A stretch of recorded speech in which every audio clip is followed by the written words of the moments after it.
Hello बच्चा लोग। आज का हमारा जो मेन फोकस है वो है कि सैलरी की जो बची हुई लीगल प्रोविजंस है, जो इम्पोर्टेंट लीगल प्रोविजंस है, इम्पोर्टेंट परक्विजिट्स या अलाउंसेस जो बचे हैं हमारे, वो पूरा करना। देन नेक्स्ट लेक्चर में हम लोग क्वेश्चंस करना स्टार्ट करेंगे। जो बड़े वाले क्वेश्चंस रहेंगे, छोटे छोटे क्वेश्चंस तो हम लोगों ने ऑलरेडी कवर किए हैं। अभी अगला परक्विजिट है ट्रांसफर ऑफ मूवेबल असेट। यानी लास्ट लेक्चर हमने पढ़ा था यूज ऑफ मूवेबल असेट, अभी हम पढ़ रहे हैं ट्रांसफर ऑफ मूवेबल असेट। मतलब एम्प्लॉयर की असेट एम्प्लॉयर ने एम्प्लॉय को ट्रांसफर किया, तो वो जो असेट ट्रांसफर किया एम्प्लॉय के हाथ में, उसके वजह से एम्प्लॉय को जो गेन हुआ, जो बेनिफिट हुआ, वो एम्प्लॉय के लिए टैक्सेबल होना चाहिए। तो यहाँ पर हम लोगों ने बाइफरकेशन कैसे किया? हमने सबसे पहले तो कहा कि कंप्यूटर्स एंड इलेक्ट्रॉनिक आइटम्स अगर आप ट्रांसफर करते हो तो परक्विजिट अलग रहेगा। If you are transferring computers और इलेक्ट्रॉनिक आइटम्स तो आपके हाथ में परक्विजिट क्या रहेगा? अलग रहेगा। मोटर का अगर ट्रांसफर कर रहे हैं तो अलग रहेगा, मोटर कार के यूज का अलग है, और इन्हीं अदर कर रहे हैं तो अलग रहेगा। तो यहाँ पे हम निकाल रहे हैं वैल्यू, कितना वैल्यू रहेगा वो असेट का। तो क्या कहा हमने, देखो, depreciated value of such asset, depreciation is computed at the rate of 50% computers के लिए एंड इलेक्ट्रॉनिक आइटम्स के लिए on WDV for each completed year of usage. मतलब मान लेते हैं एम्प्लॉयर ने कंप्यूटर और इलेक्ट्रॉनिक आइटम्स यानी कंप्यूटर परचेस किया। फॉर एग्जांपल एम्प्लॉयर ने परचेस किया है 50,000 में, 50,000 में 50,000 में इसने कंप्यूटर परचेस किया है। और ये जो असेट है ये एम्प्लॉयर ने जो यूज किया है, वो एम्प्लॉयर ने यूज किया है 1 ईयर, 1 ईयर एंड 8 मंथ्स के लिए यूज किया है। 1 साल 8 महीने के लिए एम्प्लॉयर ने एसेट को क्या किया, यूज किया है। तो यहाँ पे जो 50% से लेस होगा वो सिर्फ 1 साल के लिए लेस होगा, क्योंकि यहाँ पे लेस करते हैं हम for completed year of usage, और वो करते हैं डब्ल्यूडीवी मेथड से। यानी what will say 50,000 rupees minus 50,000 का 50%, यानी जो आएगा 25,000।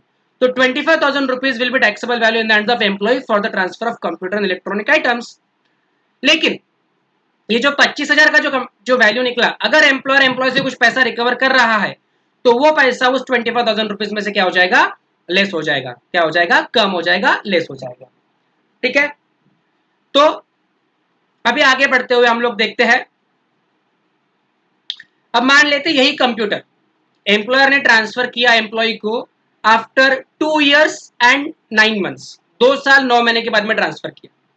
50,000 की कॉस्ट थी, और 2 साल 9 महीने के बाद में ये जो एसेट एम्प्लॉयर ने एम्प्लॉय को ट्रांसफर किया, एम्प्लॉयर ने एम्प्लॉय को ट्रांसफर किया फॉर एग्जाम्पल 2,000 रुपए में। कितने रुपए में? 2,000 रुपीज में। 2 साल 9 महीने के बाद 2,000 रुपीज में ट्रांसफर किया।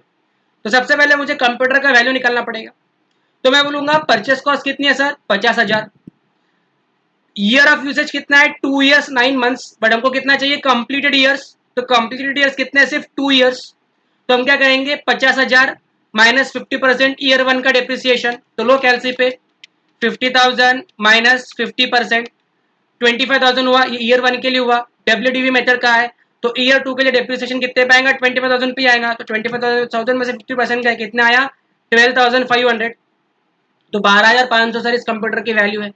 लेकिन ये कंप्यूटर एम्प्लॉय को दिया कितने में? सिर्फ 2,000 में, तो उसमें से 2,000 और लेस करो तो वैल्यू कितना आया? 10,500। तो एम्प्लॉय के हाथ में टैक्सेबल कितना रहेगा? सिर्फ 10,500। सिमिलरली अगर मोटर कार दिया तो depreciated value of asset depreciation is computed at the rate of 20%। Motor car में कितना है? 20% ऑन डब्ल्यूडीवी मेथड। यहां पर भी मेथड कौन सी है? WDV for each completed year of usage. यहां पर भी कौन सा ईयर है? कंप्लीटेड ईयर है। लेकिन अगर एनी अदर एसेट देते हो आप, एनी अदर एसेट देते हो तो depreciated value of asset will be 10% on SLM. Any other में मेथड ऑफ डेप्रिसिएशन कौन सा है? स्ट्रेट लाइन मेथड है for each completed year of usage.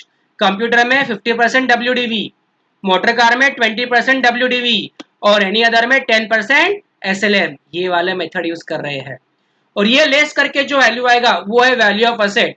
और अगर एम्प्लॉय से कुछ अमाउंट रिकवर किया तो वो क्या किया जाएगा? उसमें से डिडक्ट किया जाएगा, वो उसमें से क्या किया जाएगा? लेस किया जाएगा। ठीक है। जैसे हमने स्टार्टिंग में कहा था कि परक्विजिट, कुछ परक्विजिट टैक्सेबल है स्पेसिफाइड एम्प्लॉयज में, और कुछ perquisite taxable in the case of all employees. बराबर है। तो स्पेसिफाइड की लिस्ट हमने ऊपर पढ़ ली थी। अभी ये वाले परक्विजिट जो हमने अभी पढ़े हैं उसमें से कौन से परक्विजिट ऑल एम्प्लॉयज के लिए टैक्सेबल है वो देखिए, एक रेंट अकोमोडेशन का perquisite taxable in the case of all employees, है ना, payment by the employer in respect of obligation of employee, ठीक है। Then amount payable by employer directly और indirectly to effect the assurance of the life of the SSC, यानी employee के life के लिए कोई पेमेंट एम्प्लॉयर ने किया। देन स्वेट इक्विटी शेयर्स, ये क्या है हम पढ़ेंगे लेटर ऑन, ठीक है ना।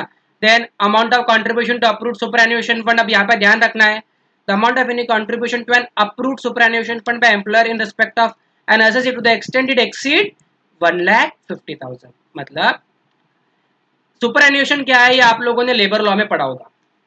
अब ये क्या कहना चाह रहा है, मान लेते हैं एम्प्लॉयर ने एम्प्लॉय के बेनिफिट के लिए अप्रूव्ड सुपरएन्युएशन में 2 लाख रुपीज ट्रांसफर किए, 1.5 लाख तक के तो कुछ टैक्सेबल नहीं है, तो इसमें से 1.5 लाख क्या हो जाएगा, लेस हो जाएगा, और एम्प्लॉय के हाथ में परक्विजिट के नाम पे टैक्सेबल कितना रहेगा, सिर्फ 50,000। Okay, is it clear? I hope it must be clear. Then आगे है value of any fringe benefit, ठीक है ना, क्लब एक्सपेंडिचर, इंटरेस्ट और free concessional loan, gift voucher, credit card हमने ऑलरेडी पढ़ लिया है, सारा ट्रांसफर मूवेबल एसेट अगर हम लोगों ने अभी तक पढ़ लिया है। अब आगे perquisite exempt from tax in the case of all employees, यानी ये ऐसी लिस्ट है, यानी ये ऐसे परक्विजिट है जो एग्जेम्प्ट है, मतलब किसी के भी हाथ में टैक्सेबल नहीं रहेंगे, for everyone, for all employees they are exempt, they are not taxable. इसकी लिस्ट आपको सिर्फ याद रखनी है। पहला है टेलीफोन एक्सपेंसेस, यानी एम्प्लॉयर ने एम्प्लॉय का टेलीफोन का खर्चा पे किया, अब वो ऑफिशियल है तो कुछ परक्विजिट का सवाल नहीं आता है, पर्सनल तो बेनिफिट आएगा, लेकिन telephone expenses no perquisite, residence भी तो भी नहीं होगा। Transport facility provided by an employee engage in the business of carrying on passengers, तो कुछ टैक्सेबल नहीं होगा। Privilege passes, perquisite allowed outside India by the government of India, perquisite allowed outside India by government to a citizen of India for rendering services outside India, government of India ने citizen of India को कुछ benefit दिया for rendering services outside India, याद रखना है। Allowances में भी हमने ये सिमिलर अलाउंस एग्जाम पढ़ा था, government of India, citizen of India and working outside India, जब ये तीनों कंडीशन सेटिस्फाई होती है तो सारे अलाउंसेस क्या हो जाते हैं, एग्जाम हो जाते हैं। Similar provision is in the perquisite as well. Then employers contribution to staff group insurance exempt है, annual premium by employer and personal accident policy exempt है, refreshment कुछ taxable नहीं है, subsidized lunch up to ₹50 taxable नहीं है, 50 के ऊपर taxable हमने पहले पढ़ लिया ये।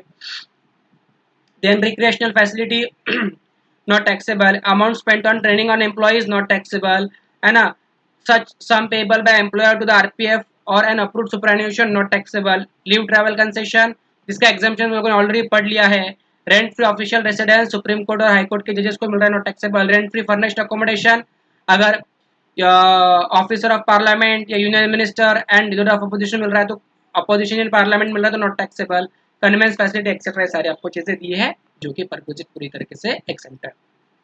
अब मैंने यहाँ पे इंपॉर्टेंट सारे परक्विजिट्स कवर किए हैं, अब सवाल आता है इनके ऊपर क्वेश्चंस करने का, तो अब हम लोग इसके ऊपर 1 बाय 1 क्वेश्चंस करेंगे अगले सेशन से, अगले लेक्चर से। टिल दैट टाइम आप सारे अलाउंसेस और परक्विजिट जो हम लोगों ने पढ़े हैं अभी तक, प्रोविजंस पढ़ के रखिए, फिर 1 बाय 1 हम सारे प्रोविजंस भी फिर से देखेंगे और उन प्रोविजंस के ऊपर क्वेश्चंस भी हम लोग फिर से देखेंगे, ठीक है। Thank you.